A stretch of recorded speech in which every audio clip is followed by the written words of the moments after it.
I hope that we're going to finish today. Yeah.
Okay, we're going to get started.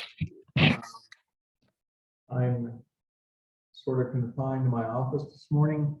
They're replacing projectors and stuff out in the classroom. So if you hear an echo, it's because I'm in a high-ceilinged office here. So we are done with Unit 2. We finished everything up right before break.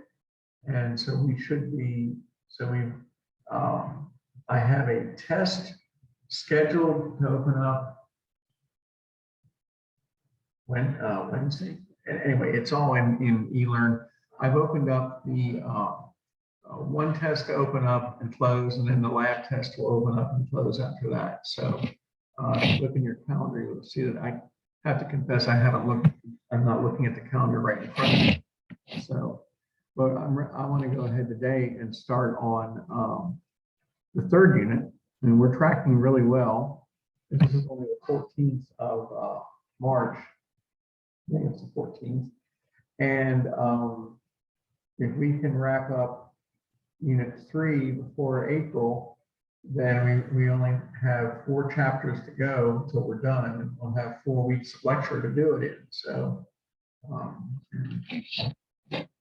anyway, I think we're right on track. As far as lab goes, this week in lab, we're going to go over the, I want to go over the skeletal muscles again.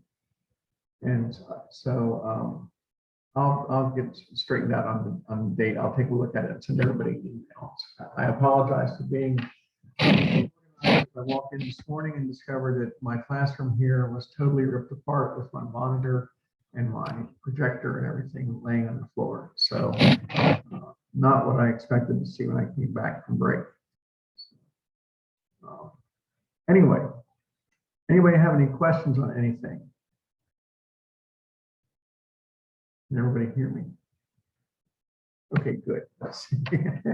Okay, let me, what I want to start today is we're going to take a look at bones, not bones like in identification like we're looking at in lab, but bones, their structure, the physiology of the bones. So let me go ahead and go into this. And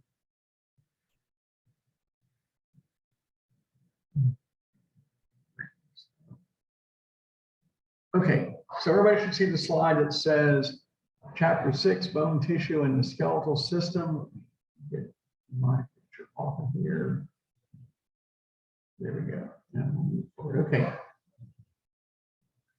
So our bones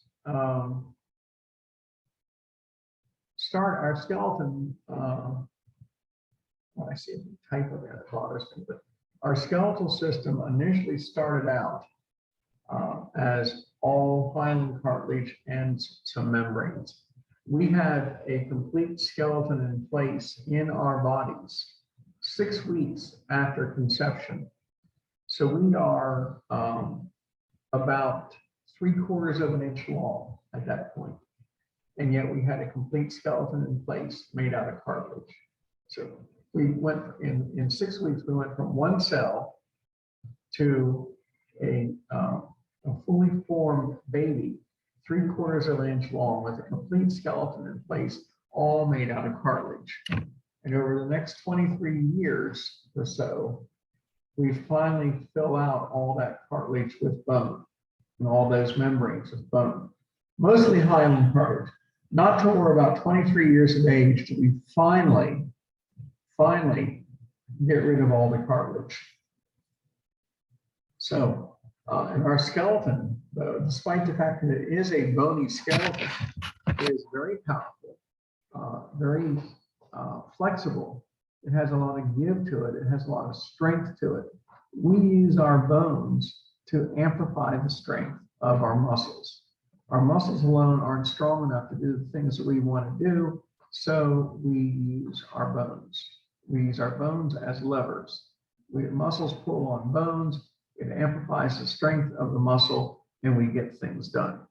So what do our bones do for us? Well, there's like 7 different things we see here. Support. We hold up our bodies. We hold our soft organs in place. You know, our brain is held in our cranial cavity. The lungs and the heart are held inside the thoracic cavity. We protect all these soft, squishy structures. Yeah, I said squishy. The brain and the spinal cord, the heart and lungs are all protected by our bones. We use bones for movement. They function as levers to amplify the strength of the muscle. They are a tremendous reservoir for calcium and phosphorus for us. We need calcium for so many different things. Not just for bones and teeth, but we need calcium for muscle contractions. We need calcium for nerve impulses. We need calcium during fertilization of all things. We contain all of our blood cells are formed inside our bone.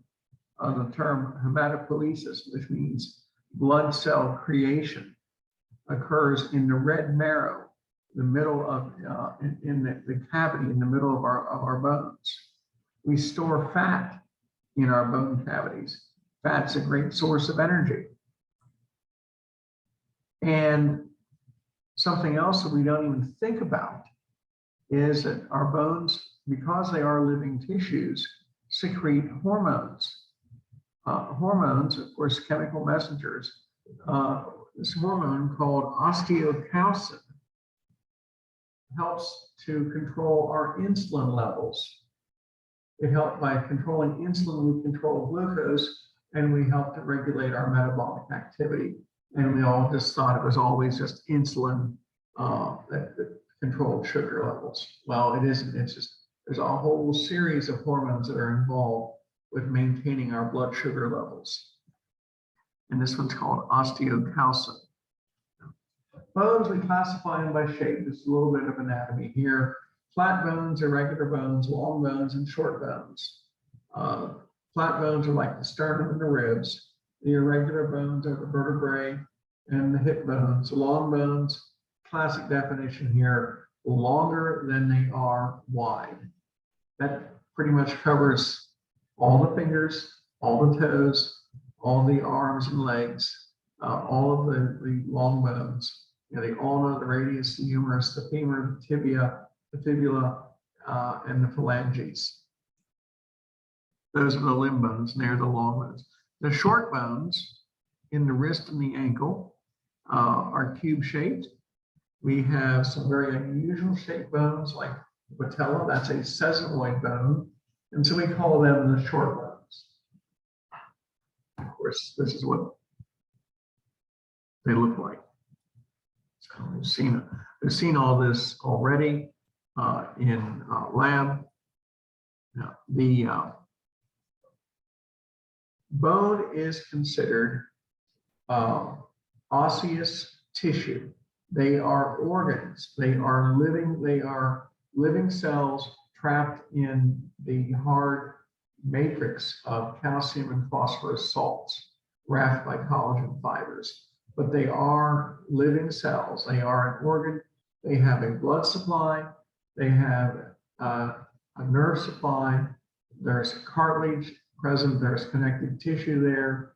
There are muscle cells present, and there are epithelial cells lining the blood vessels. And so bones are most definitely a living organ. Now, 60% of the bone is inorganic, so it's the calcium and phosphorus. But the rest of it is living, are made up of living cells. Now, if we take a look at our bones, we can see there are 3 levels of structure. We have gross anatomy, microscopic anatomy, and the chemical composition of the bone itself. Now, if we take a look at gross anatomy, we have 2 types of bone. We have what's known as compact bone and spongy bone. Compact bone is what you see on the surface of a bone. It is the smooth, solid, thick layer covering a femur, covering a humerus, covering the phalange, covering the outside of the skull. All of that is compact bone. It is it's the outer layer of bone. It's very dense. It is very strong. Underneath that, we have spongy bone. Now, spongy bone looks like a sponge, literally. You look at the structure here on the femur, you can see the long shaft of the femur is made of compact bone on each side, but the spongy bone is located underneath the head and the neck and the trochanters, the greater and lesser trochanters.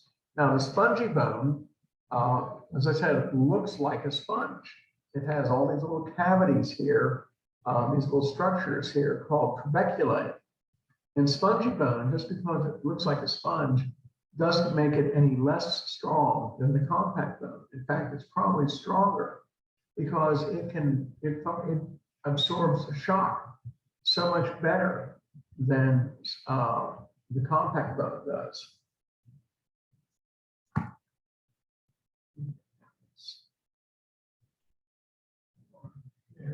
Okay. So if you have a long bone, you're going to have compact bone on its surface, and underneath the compact bone, at the ends of the bone, you're going to have spongy bone. But that'll be underneath the compact. So you have compact bone and spongy bone at the ends, and compact bone on the shaft. That arrangement doesn't work everywhere, though. If you have a flat bone, you have something that looks like a sandwich. You have a layer of compact bone, a layer of spongy bone, and another layer of compact bone. We call this diploid. And so we have, a surface layer of compact bone, an inner layer of spongy bone, and then another surface layer on the other side of compact bone. And so we have this lightweight structure here of spongy bone covered by compact bone. Now, why do we have that? Because this kind of bone gives us great strength without a lot of weight. So we create these compact, these spongy bone sandwiches called diploid. Our ribs are made up of this diploid structure. Our ribs have a thin layer of compact bone on the outside, spongy bone in the middle. They're very strong, but they're very lightweight, they're very flexible. So now the covering on our bones, the outer layer of our bone is called periosteum. covering the outer surface of the compact bone. The inside of the bone has a layer called endosteum, also covering the inside portion of the compact bone. And we have bone marrow in what we call the medullary cavity in here. The bone marrow can either be red or it can be yellow. Red bone marrow makes blood cells. Yellow bone marrow is fat. So this is our spongy bone. This is our diploid. Here's our layer. Here's our sandwich up here. Compact bone, spongy bone in between. Imagine if our skull was nothing but solid compact bone. Imagine how much heavier our skull would be. Imagine how powerful the muscles would have to be to help support our skull, to allow us to turn our head or to raise our head. So we get a lightweight structure here that absorbs shock. And it's because of these things here called trabeculae. Each one of these structures here called trabeculae, these plates, these needles, whatever, in here, forming the spongy area, will take a shock and spread it out into all the areas around it. And so there is no blow at one spot that will cause damage. Yeah, this will spread, it will spread the shock around. And so all of our motion, all of our movement, when we have spongy bone, there we can dissipate the shock so we don't feel it. The ends of our long bones are compact bone that covers spongy bone, so that the shock of motion is spread out through all the bone. So this is the diploid. This is the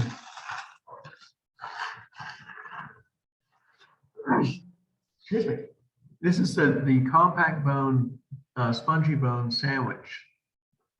The outer layer is covered with periosteum, and the inner layer is covered with endosteum. Now, if it's now if it's a rib, it's going to have periosteum on both sides, for example. But this is what the spongy bone looks like. Our long bones are a little bit different. Our long bones don't have a lot of spongy bone. Our long bones are mostly compact bone and have spongy bone at the ends. Your long bone, the shaft of the long bone is called the diaphysis. The ends of the bone are called the epiphyses. And the long bone is covered by periosteum on the outside. On the inside, where you have your medullary cavity, you're going to have the endosteum. So your diaphysis is the long shaft of the bone. And it will have a cavity, a hollow cavity in the middle of the tube. It's like a tube within a tube. This tube will be filled with yellow marrow. In most places as an adult, we'll have lots of yellow marrow there. But in some places, we're going to have red marrow. Now, when we were children, it was mostly red marrow. We didn't have a lot of yellow marrow. As adults, we've converted that red marrow into yellow marrow for energy storage. The epiphyses are the ends of the long bones. They're where the long bones articulate with other long bones, like when the end of the femur, the medial and lateral condyles of the femur articulate with the medial and lateral condyles of the tibia, for example. Those are the epiphyses. We have the epiphyses on the end. The medial and lateral condyles of the tibia are the epiphyseal end of the tibia, and they articulate with the epiphyseal end of the femur. So now there is usually in the epiphyses a line that you can see on X-ray. The line is the junction between the epiphysis and the diaphysis. You have this long shaft you have the two epiphyses, one at the proximal end, one at the distal end. That's the growth regions. And when we are under the age of 23, we had what was known as an epiphyseal plate that was located within our bones that was consist of hyaline cartilage that was growing there and being converted to bone. Now, if we're past the age of 23, then we have only a white line that shows up on X-ray. We call it the epiphyseal line. So here's our long bone right here, typical long bone.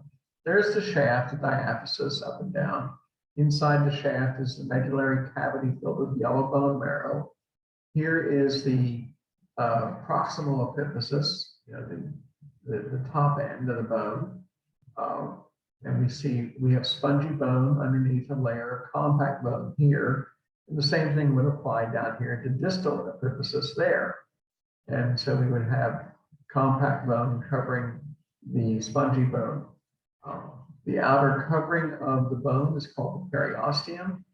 And then you can see there is an epiphyseal line right there where the epiphyseal plate was located. There's one there and there's one down here. That shows up very nicely in X-ray. Like right here. Here we see an individual. Here we're looking at the distal end of the femur. That's the one on top. And you can see a dark shadow in through here.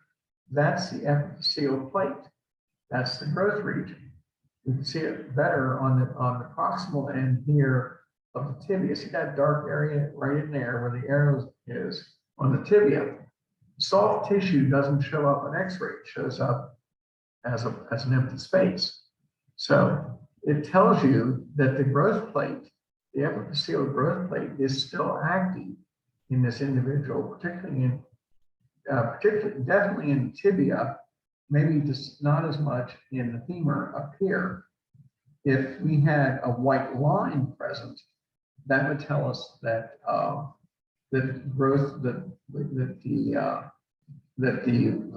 epiphyseal line would tell us that growth had ended. The long bone growth had ended.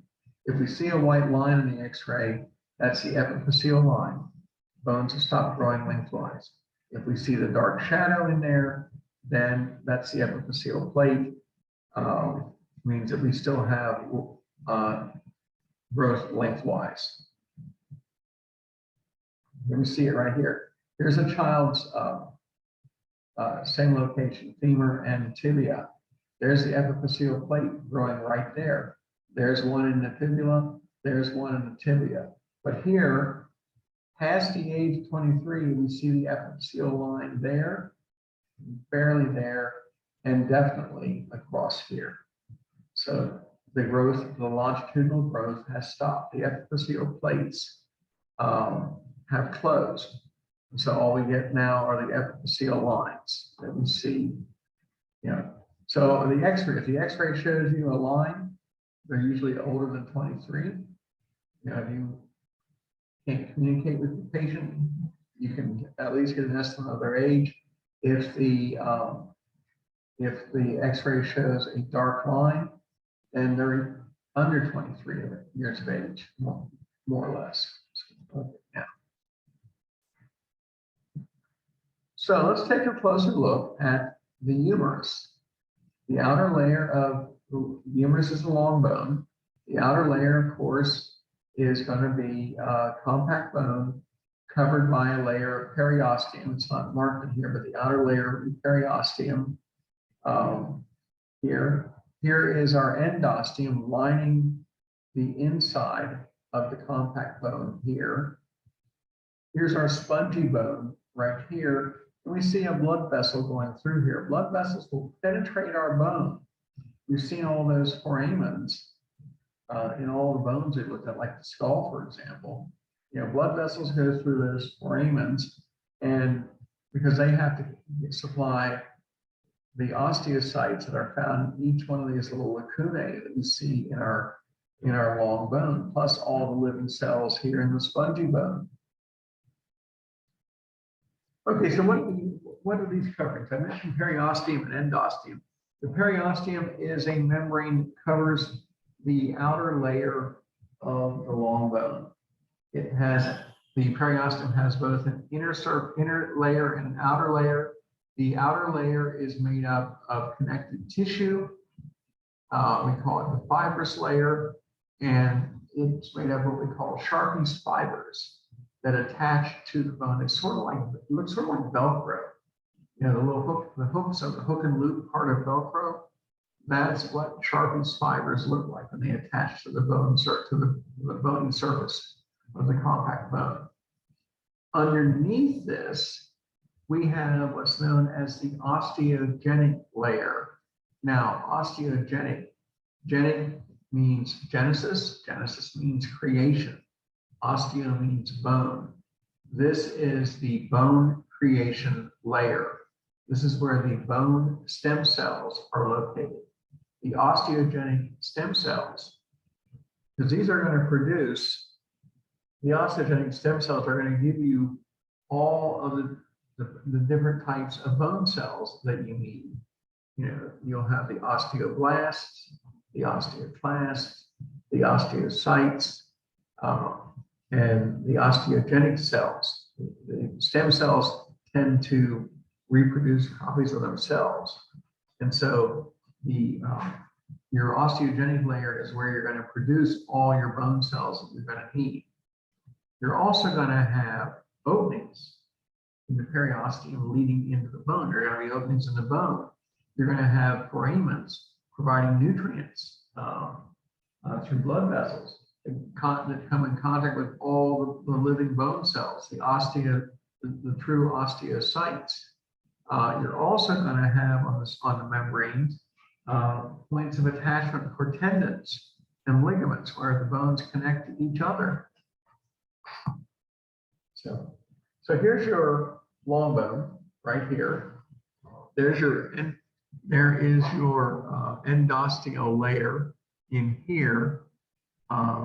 This is your this is the inner layer here. Here's the periosteum, the outer layer. These are the Sharpie's fibers here. So they look like they look a lot like Velcro, and they stick into the bone surface. So here is your yellow bone marrow full of fat. Here is your blood vessel penetrating through the periosteum, penetrating through a foramen in the bone itself. So, and then we have our endosteal layer on the inside. So let's take a look. The endosteum covers the trabeculae of the spongy bone. It covers the internal bone surface. It lines the canals, all these passageways. I'll go back here. These passageways here where the blood vessels go up and down into, for example, cover with endosteum. And they also, the endosteum are also going to have osteogenic cells. So both the outer layer of the bone and the inner layer of the bone are going to have these stem cells, these bone stem cells that are going to give rise to all the other types of bone cells. So now, red bone marrow.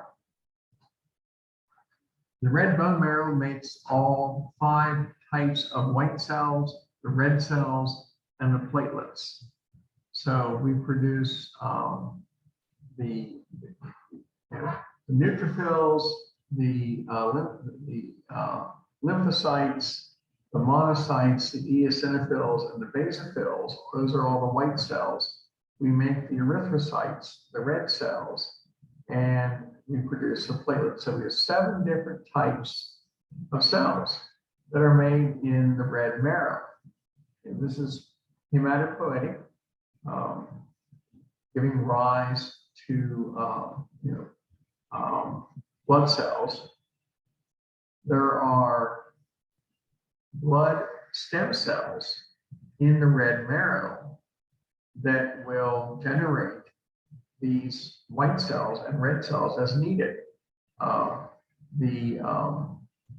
So this is where we create our blood cells. Now, when we are infants, our medullary cavities and all of our spongy bone were filled with red bone marrow. We made lots and lots and lots of blood cells, not just red cells, but red and white cells too.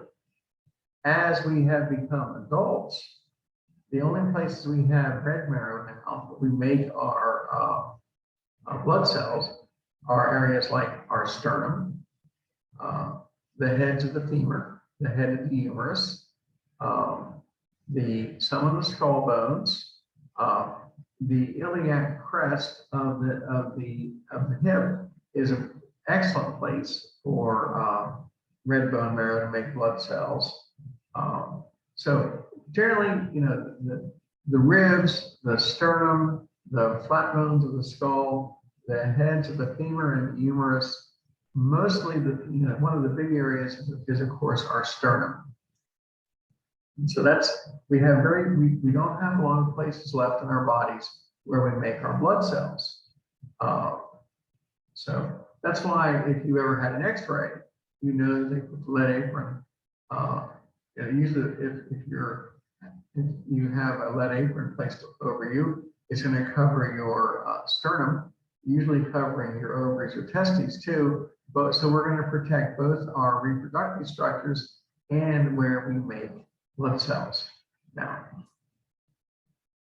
the yellow bone marrow, however, can revert back to red marrow in cases of anemia. Now, anemia is not a disease. Anemia is a symptom of a disease. Anemia means reduced oxygen delivery because of reduced red cells, essentially. We can make more red cells by converting the yellow marrow back to red marrow if necessary. So, but if that's not going to usually solve the problem, because whatever's causing the anemia is going to affect the new red marrow anyway. We'll talk a lot about that in AP2. Okay, there's our bone marrow right there. There's our yellow marrow. There's our red marrow right next to it. The yellow marrow is fat. There's our periosteal layer there. There's our spongy bone. There's our red marrow down there at the head near the head of the femur. Not a lot of places left in adults where we make a lot of blood cells. So, okay. Now this is what it looks like if we were to take look at the head of the femur. There's the red marrow. There's the yellow marrow there in the middle. So the red marrow is going to be generating red blood, generating all of our blood cells for us from this area here. This is where we have the remaining stem cells, for blood cell production. So I mentioned the osteogenic layers. Let's take a look at what we see here. Within the bone tissue in the osteogenic layers, we have 4 types of cells. We have what are known as the osteogenic cells. We have the osteoblasts, the osteocytes, and the osteoclasts. Now, the osteogenic cells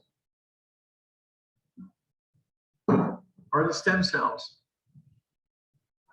Osteogenic cells are the creation cells. They are there to maintain bone cells.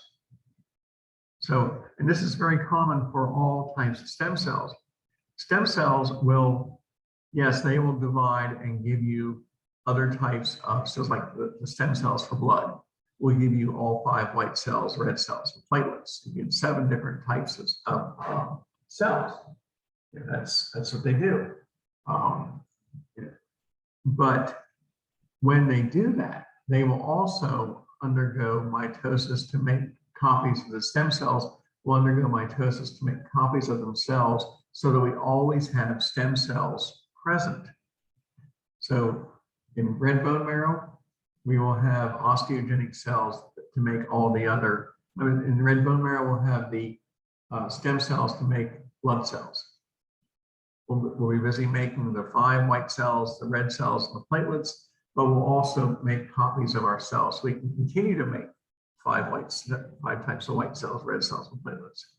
Same thing applies in bone. The osteogenic cells will always make copies of themselves, and they will give rise then to the osteoblasts, the osteocytes, and the osteoclasts. The osteoblasts, so yes, osteogenic cells, some will remain as stem cells, other will become osteoblasts, osteoclasts, or osteocytes. So what's an osteoblast? An osteoblast is a cell that lays down the bony matrix. The osteoblast is a bone building cell. Every time you see the suffix blast, it means builder. So you are a bone builder cell if you are an osteoblast. You lay down the matrix, the osteoid, which will harden and solidify and turn into the bony matrix.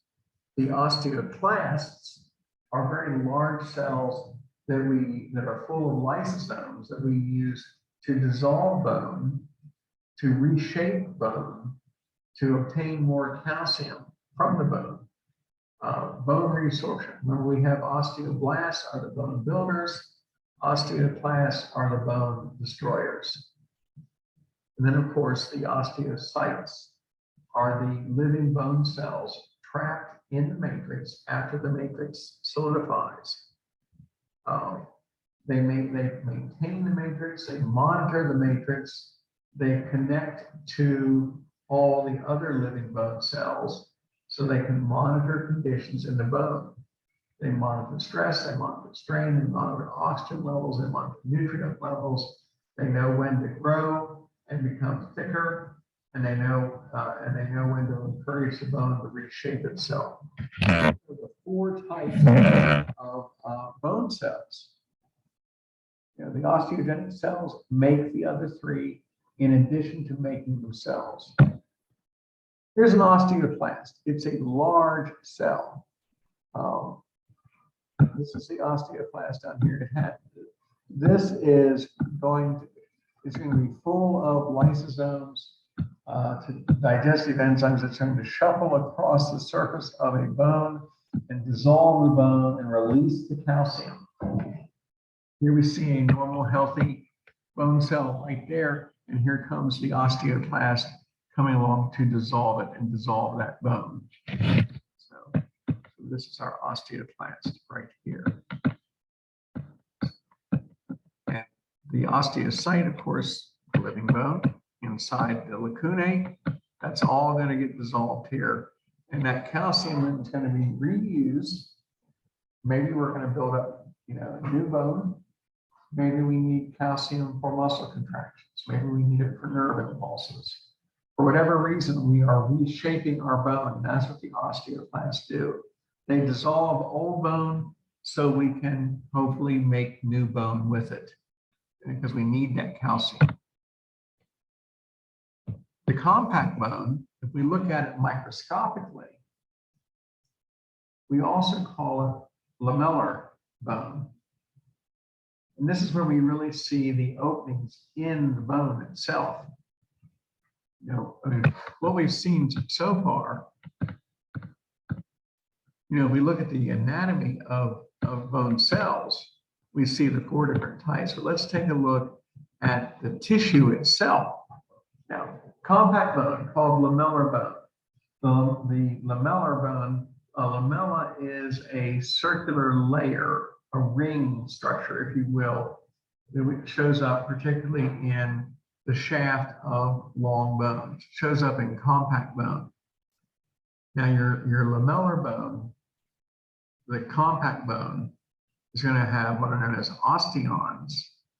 It's going to have canals and canaliculi within the osteon, and it's going to have lamellae, rings.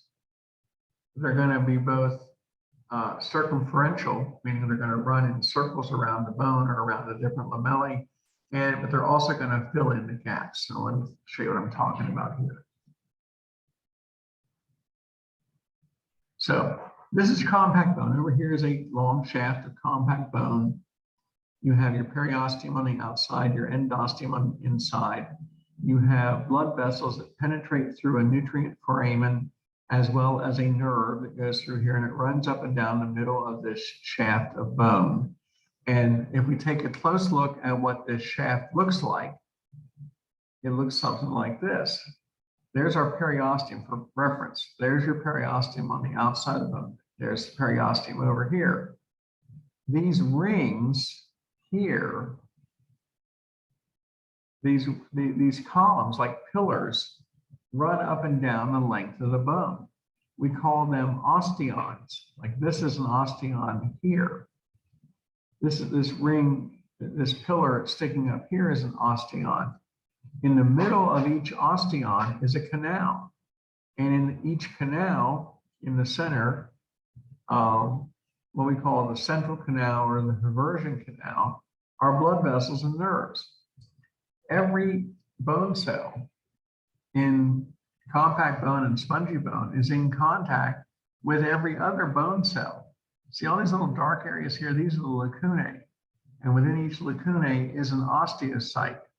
And each osteocyte connects to all the other osteocytes using tiny canals, tiny extensions of their membranes, their cell membranes, to penetrate through these canals to other osteocytes.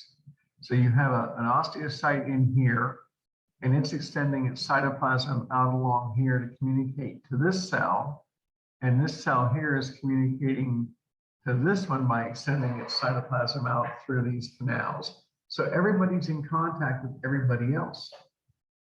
All these little canals that we see here, like for example, here's an osteocyte right here. There's an extension of its cytoplasm. It joins the extension of a cytoplasm from this cell here. And this one communicates here, and this one communicates here, and that one communicates there. And so they're extending their cytoplasm through these little canals, these canaliculus.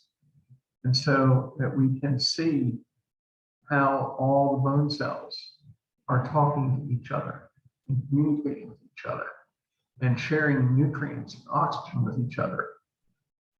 Because we also, we see that the blood supply comes up the middle of each osteon, each column, and then we have capillaries which connect then to every cell, and nerves that connect to every cell. So the osteon, each of those columns, we go back here and take a look at this picture again.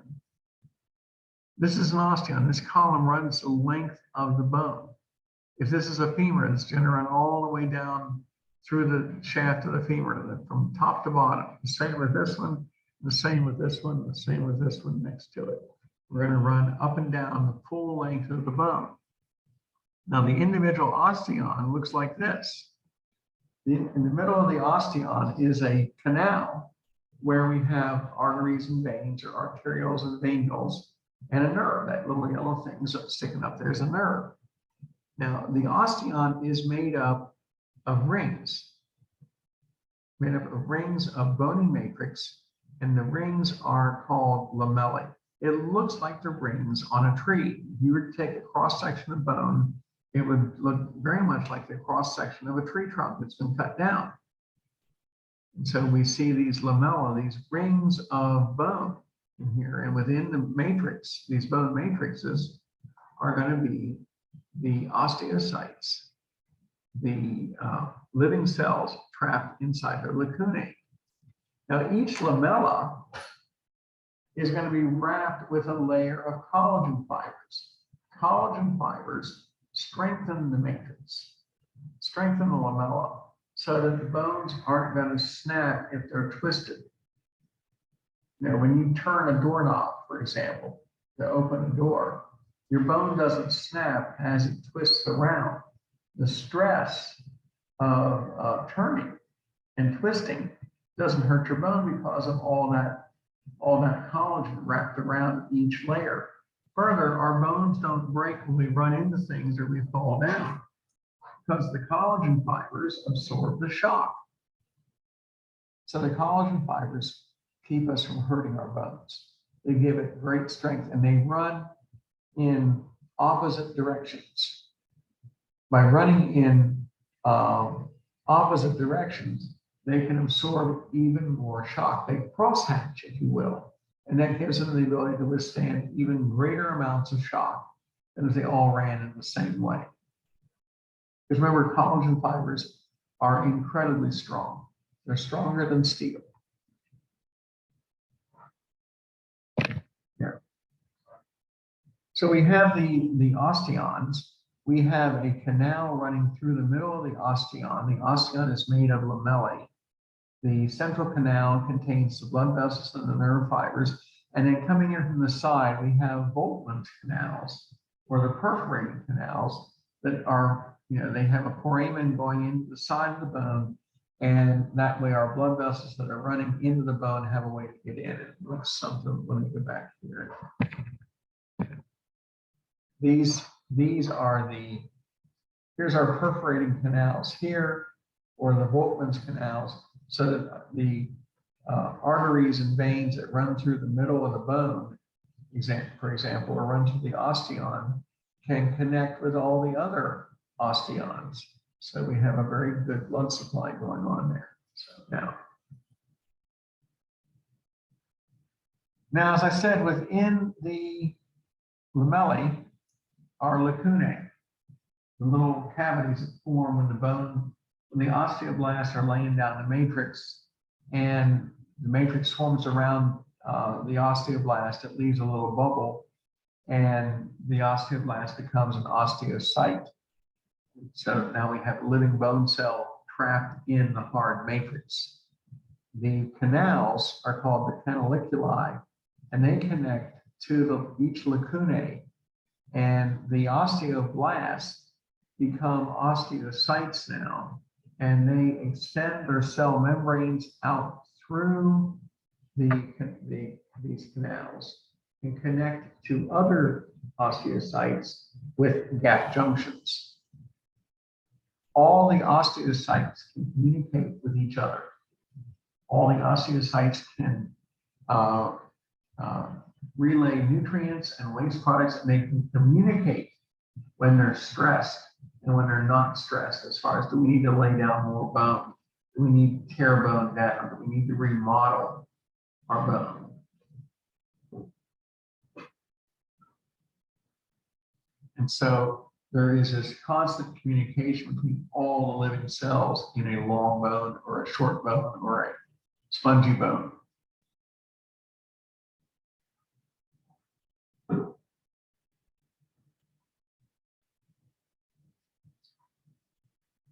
And so this is close up of what the osteocytes look like. Those are the canals, that are formed. There's your osteon here. There's an osteocyte trapped in the lacunae. Here's what our lacunae looks like in the drawing. There's our osteocyte. There are the cytoplasmic extensions running through the canals, so they can communicate to another osteocyte, like this one can talk to that one, and that one, and that one. They can all talk to each other. So here's a good drawing that shows you the other type, the two types of lamellae. Now we've talked about the concentric lamellae. The concentric lamellae are what's making up the osteons. There's these columns that run the length of the shaft of the bone. Every long bone is going to have the compact bone is going to be made up of these long columns of these osteons, and the osteons are made up of rings of bone called lamellae. Now, because we want a nice smooth surface on our long bone, we can't have these irregular gaps, because if you take a bunch of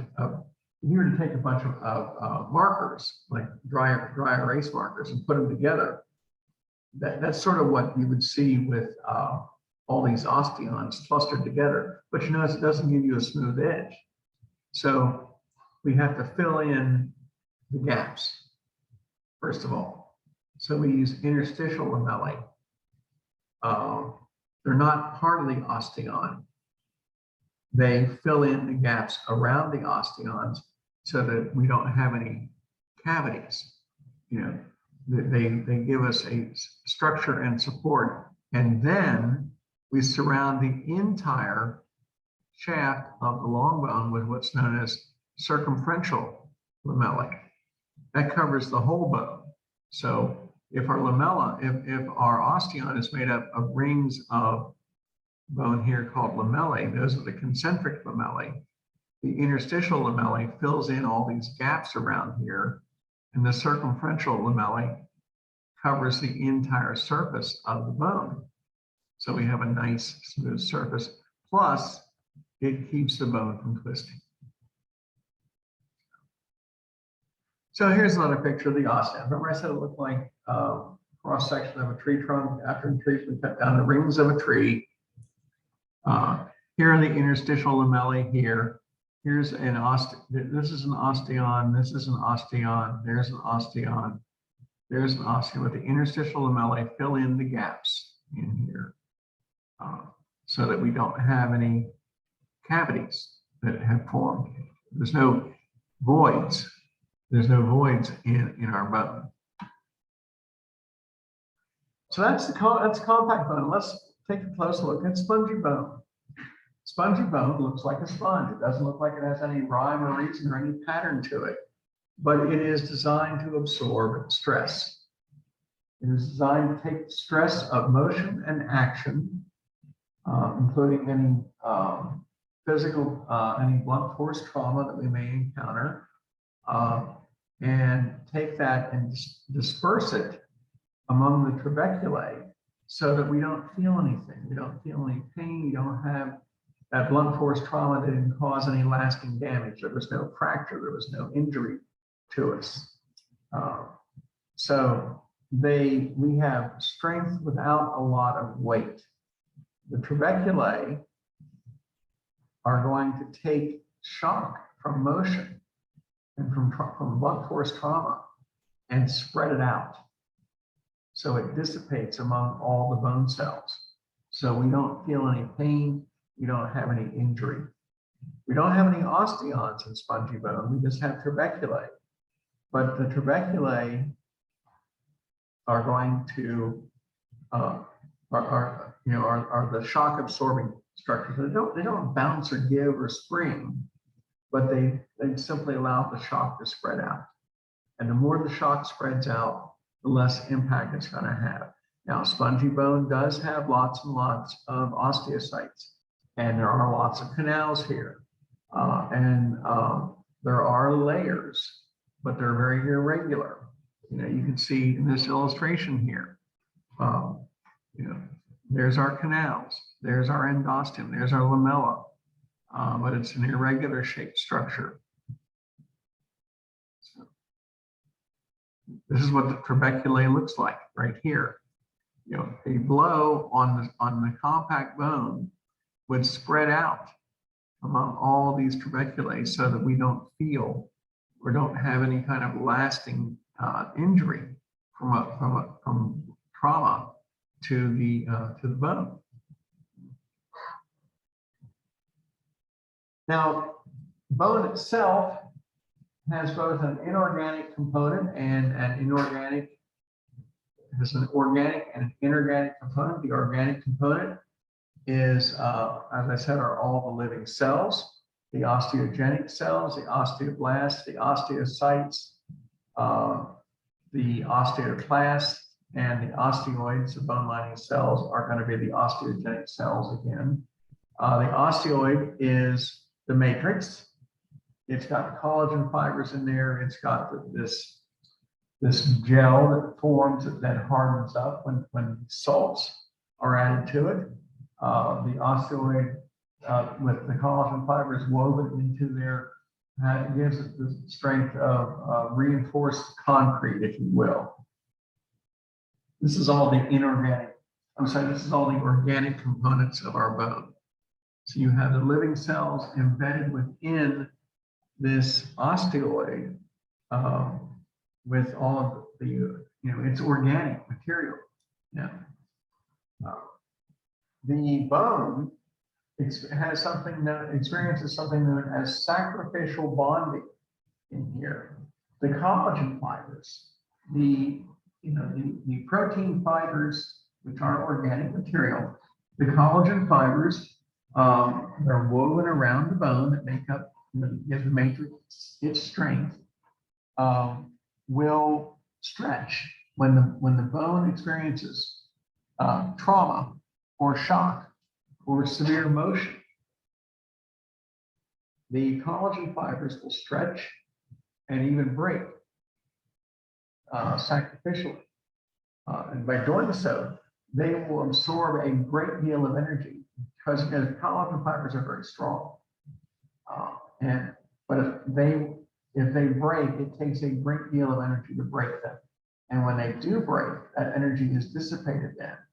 And so one of the reasons why, despite our best efforts, we usually don't break our bones when we fall down. If you've never had a fracture, you know that it's usually some extraordinary event that you didn't see coming.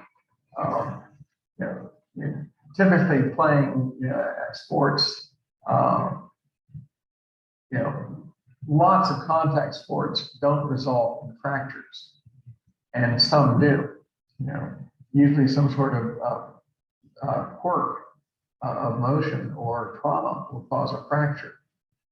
Typically, our collagen fibers are so busy absorbing shock, the shock of motion and blunt force trauma, that we don't injure our bones.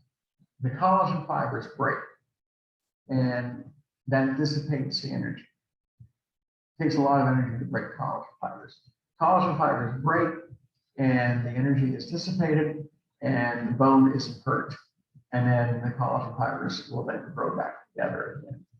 So this is sacrificial bonding, breaking the collagen so the bone doesn't break itself. Because if a bone breaks, and it takes about 6 weeks to heal up, the collagen fibers heal very quickly. Now, the inorganic component of bone is about 65%, and it's mostly calcium and phosphorus salts embedded in around the collagen fibers in the matrix. So it's calcium and phosphorus salts, little tiny crystals of these calcium and phosphorus salts embedded into the fibers. And so that gives the collagen fibers even greater strength. But these are the inorganic components, the non-living portion. Now, bone itself now is very, very strong. It says it is half as strong as steel in resisting compression and as strong as steel in resisting tension. When you are putting pressure on a bone, it takes a great deal of effort to fracture that bone. Bones will last for years after death. The makeup of the calcium and phosphorus bone takes hundreds of years to decompose. Because we're always reading about skeletons that have been discovered from some cemetery from the Revolutionary War, the Civil War, 150 years ago, 250 years ago. Those bones are still there. The presence of calcium and phosphorus there and the collagen allows those bones to last a long time. And you can analyze those bones, you can evaluate those bones, you can tell a lot about the individual even 200 years later. You can maybe determine the cause of death.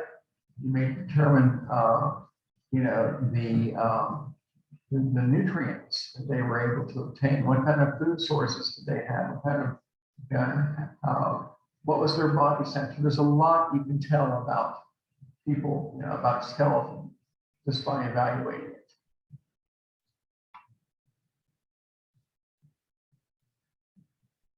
Okay. So So we know that bones last a long time. We know that they'll last for hundreds of years. The organic components are gone, but the inorganic components are left behind. Now, what about how do we make the bone? Well, the process known as ossification or osteogenesis. Remember, every time you see the word genesis, it means creation. In this case, osteogenesis is the creation of bone. So we start laying down our skeleton in the second month of development. And so, 30 days or so after fertilization has taken place, we start out as a one-celled structure, and in the second month, we are about half an inch long. We start laying, at the beginning of the second month, somewhere in there, we start laying down a skeleton that is made out of hyaline cartilage. And we start, probably earlier than that, probably in the first month, we start laying down a layer of a skeleton out of hyaline cartilage, a half an inch long. We've got a skeleton in place. Somewhere about the 6th week after conception, we start ossifying that skeleton. So we've got a skeleton in place at 6 weeks, all made out of cartilage. It wouldn't show up on X-ray because it's all soft tissue. But we start ossifying it. We start filling in, converting that hyaline cartilage and these membranes around our skull into bone. And that will continue until we're about 23 years old. Now, the remodeling of the bones and repairing the bones will last until we're dead. We will continue to remodel our bones. Essentially, we have a brand new skeleton in place of our long bones every 10 years. So we're constantly remodeling and repairing our bones and adjusting them based on the things that we do. But we start laying down the bony skeleton probably 6 weeks after fertilization. So now, while it says up to about week 8, it's really about week 6.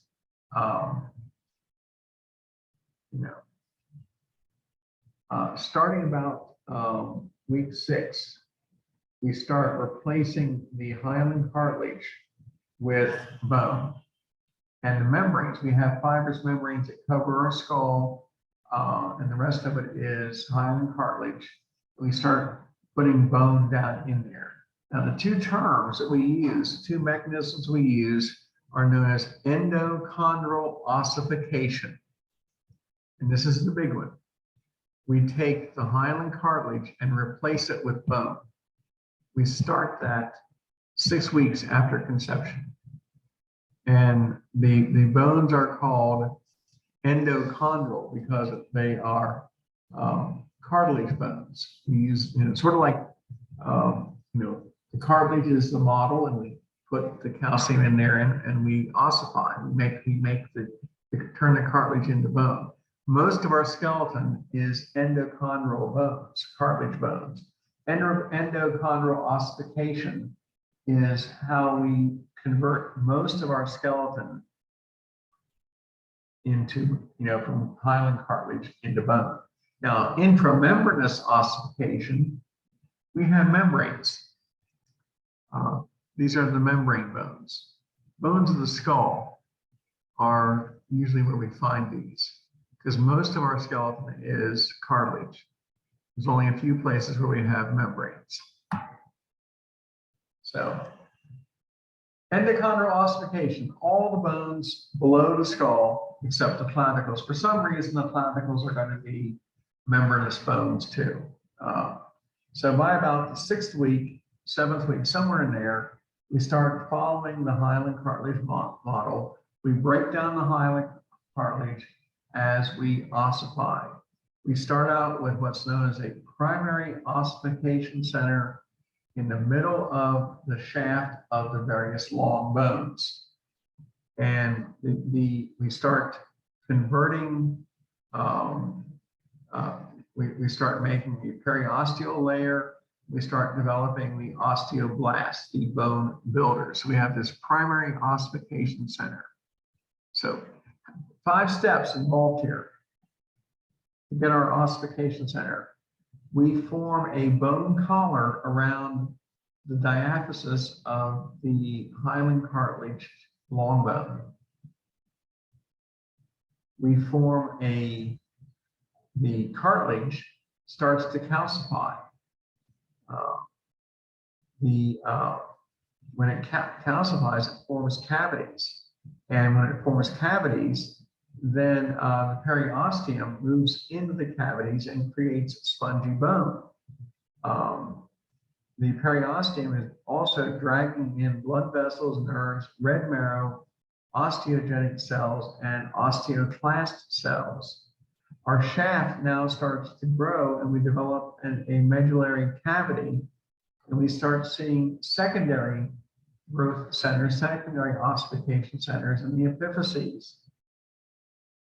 The epiphyses are going to harden into bone, and the only places we have left of hyaline cartilage in the long bones are at the epiphyseal plates and at the cartilage that covers the articular ends, the ends of the bones, like the head of the femur, for example, is covered with hyaline cartilage, so it articulates against the acetabulum.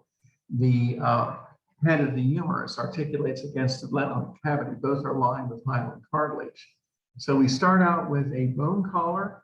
The process of ossification starts out with a bone collar around the shaft, and that leads to the development of spongy bone, which leads to the creation of a medullary cavity, which leads to the secondary ossification centers where we have the epiphyses. And it looks something like this really, really busy picture here, which,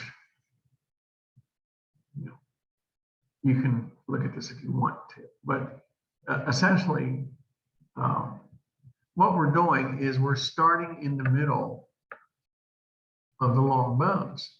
The primary ossification centers start in the middle of the long bones, like here in the humerus, and here in the humerus, and in the ulna and the radius, and the femur and the tibia, and it grows out to either end, and then we form the secondary centers at the ends of the bones, at the diaphysis here and here, and then the diaphysis, the diaphyses grow.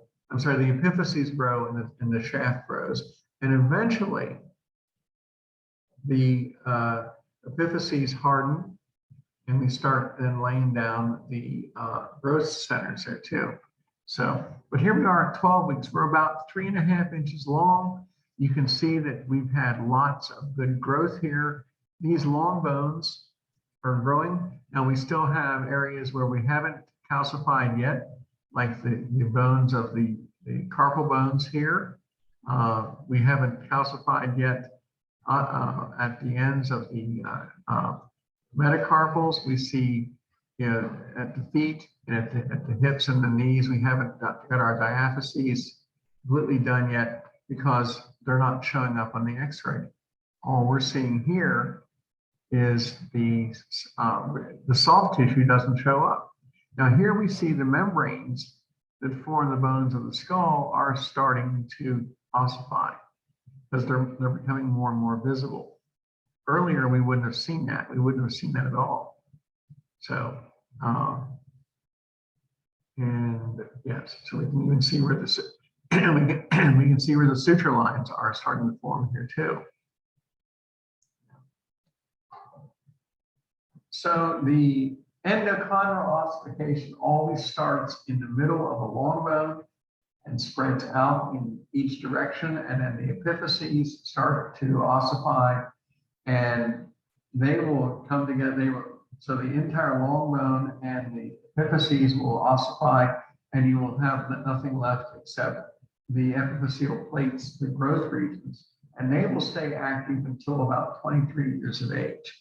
Now here is the membranous ossification. It's connective tissue membranes they cover the frontal area, the frontal, the parietal, occipital, and temporal area of the brain, as well as the clavicles. And so they have a different approach to ossification. What they will do is they will form ossification centers within the membrane and form osteoblasts. And they're going to lay down spongy bone and create trabeculae, and then they're going to lay down an outer layer of compact bone. It's really not that complicated here. And we start having these growth centers that form, these ossification centers that form in the membrane. And then it just spreads out from there. We lay down compact bone and compact bone with spongy bone in the middle. And let's see. Where are we? So now we will continue to grow bone throughout adolescence. We generally stop somewhere by age 23.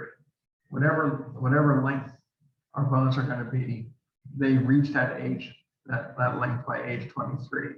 And so we're no longer going to have longitudinal growth at that point, usually.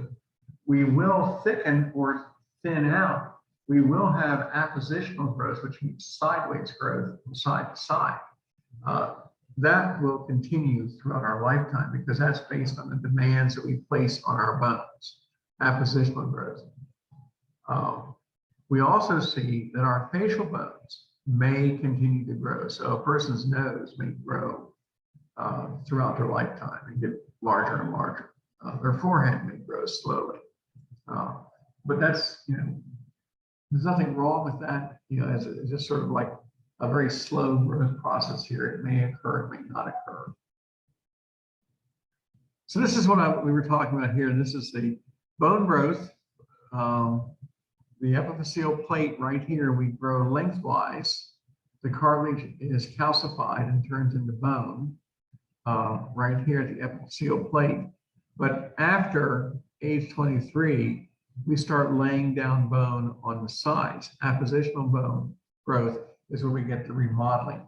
If we decide we're going to start lifting weights, our bones are going to get stronger in response to the stresses placed on them by lifting weights. If we decide we don't want to do any exertion at all, our bones will respond by getting weaker to meet the less strenuous demands that we have. So, okay, that's a good place to stop because I don't want, if I go any further, I'll get into more stuff. I don't want to go into that just yet. So let me get out of here. Any questions on anything? Okay.